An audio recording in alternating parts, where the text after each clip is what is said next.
गेहूं की बुवाई के समय बेसल डोज सही होनी चाहिए ताकि शुरुआत से ही फसल की बढ़वार अच्छी हो और हमें अच्छा उत्पादन मिले। इस पे मैं पहले भी कई वीडियो बना चुका हूं कि गेहूं में बुवाई के समय हम कितना बेसल फर्टिलाइजर दें।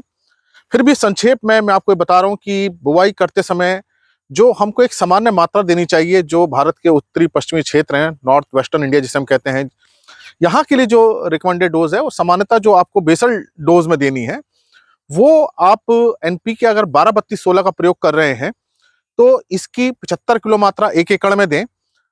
तो ये आपको ग्रेड ध्यान रखना है, 12-32-16 वाला जो ग्रेड है वो 75 किलो 1 एकड़ में है। और इसके साथ 22 किलो यूरिया मतलब आधा बैग यूरिया का देना है और 6 किलो के आसपास म्यूरेट ऑफ पोटाश देनी आपको चाहिए।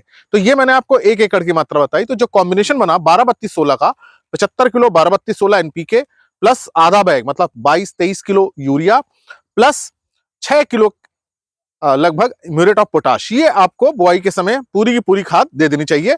और इसके बाद ऊपर से कोई फास्फोरस या पोटेशियम खड़ी फसल में नहीं देना चाहिए, यहां से फास्फोरस पोटेशियम पूरा हो जाता है।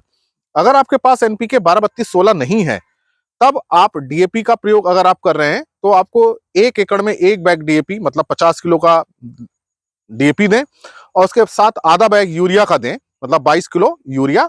और एमओपी फिर आपको यहां ज्यादा देनी पड़ेगी क्योंकि डीएपी में पोटेशियम नहीं होता, करीब 27 किलो एमओपी 1 एकड़ में दें। तो ये डीएपी का कॉम्बिनेशन बना, 1 बैग डीएपी प्लस आधा बैग यूरिया प्लस 27 किलो के आसपास एमओपी मतलब आधा बैग करीब एमओपी का बनता है।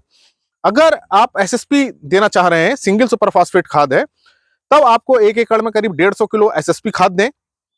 और एसएसपी में फास्फोरस है, कैल्शियम है, सल्फर है, लेकिन इसमें नाइट्रोजन और पोटेशियम नहीं है। तो नाइट्रोजन के लिए आपको यूरिया देना है तो यहां 1 बैग यूरिया का प्रयोग करें, करीब 45 किलो यूरिया दें और एमओपी आप 27 किलो दें। तो ये एसएसपी के साथ कॉम्बिनेशन बनेगा। तो मैंने आपको 3 कॉम्बिनेशन बनाए बताए, एक एनपीके 12-32-16 के साथ क्या कॉम्बिनेशन होगा, दूसरा डीएपी के साथ क्या कॉम्बिनेशन है, तीसरा एसएसपी के साथ क्या कॉम्बिनेशन है, ये मैंने आपको बताया, जिससे नाइट्रोजन फास्फोरस पोटेशियम की पूर्ति हो जाती है।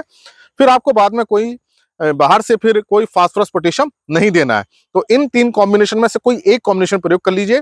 और ये मैंने आपको 1 एकड़ की खाद की मात्रा बताई है। हालांकि पहले भी इसके पहले वीडियो बना चुका हूं, लेकिन ये संक्षेप में आपको बता रहा हूं। आप इसको नोट कर लें, दोबारा इसको सुने इस लेक्चर को कि कितना कितना मैंने आपको मात्रा बताई है और उतना आप देंगे तो निश्चित रूप से एनपीके की आवश्यकता पूरी होगी और फसल की बढ़वार अच्छी होगी। धन्यवाद।